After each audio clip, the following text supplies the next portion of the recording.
Hello guys, कैसे हो आप सब। आज हम एक ऐसी बीमारी के बारे में डिस्कस करेंगे जो भारत की एक गंभीर बीमारियों में से एक बनी हुई है, जिसका नाम है डायबिटीज मेलाइटस यानी कि मधुमेह। इसको गांव में शुगर की बीमारी भी कहते हैं।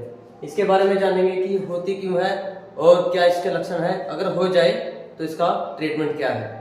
सबसे पहले डायबिटीज मेलाइटस ये जो है क्रोनिक मेटाबॉलिक डिसऑर्डर है, जिसमें ब्लड के अंदर ग्लूकोज का लेवल नॉर्मल वैल्यू से ज़्यादा बढ़ जाता है। वो वैल्यू कितनी है? अगर फास्टिंग ब्लड शुगर यानी कि खाली पेट अगर हम ब्लड शुगर चेक कराते हैं, अगर वो रेंज 70 से 100 mg पर डेसीलीटर तक आता है तो ठीक है, नॉर्मल है। इससे ज़्यादा आती है तो ये प्री डायबिटिक के सिम्टम्स हैं।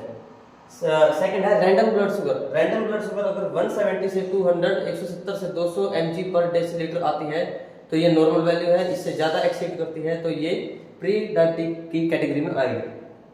और इसके बाद एक इसका अलग से एक टेस्ट और होता है जो है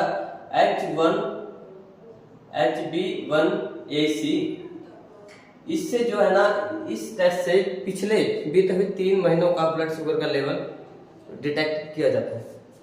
इसके सिम्टम्स, इसके लक्षण जो होंगे, लक्षण में इसका है पॉलीयूरिया, यानी कि जो डायबिटिक का जो मरीज है उसका बार बार पेशाब आएगा। पॉलीडिप्सिया, बार बार उसको प्यास लगेगी। ग्लाइकोसिडस के जो पेशाब में ग्लूकोज आएगा। ब्लड विजन होगी, धुंधला दिखना नजर आ जाएगा। पॉलीफेजिया को बार बार भूख लगेगी, खाने के बावजूद भी उसको भूख लगती रहेगी। वेट लॉस और कॉम्प्लिकेटेड केसेस में जाके वजन घटना शुरू हो जाएगा। उसके बाद ये होती 2 तरह की होती है मेनली।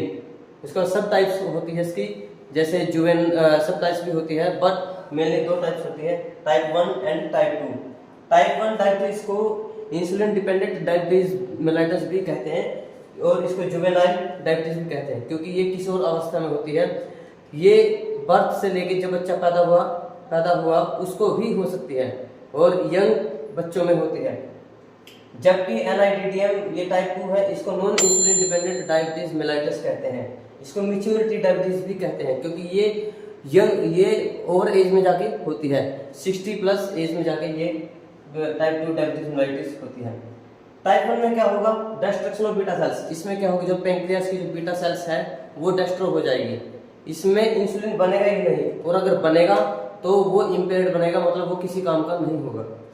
जबकि टाइप 2 में क्या है, इंसुलिन तो बनेगा लेकिन या तो वो बिल्कुल कम अमाउंट में बनेगा, क्योंकि जितना चाहिए इंसुलिन उतना नहीं बनेगा, और अगर वो बन रहा है सही तो वो सेल्फ रेजिस्टिविटी शो करेगा, यानी कि जहाँ पे उसको जाके काम करना है जिस साइड पे, वहाँ जाके वो बेअसर हो जाएगा।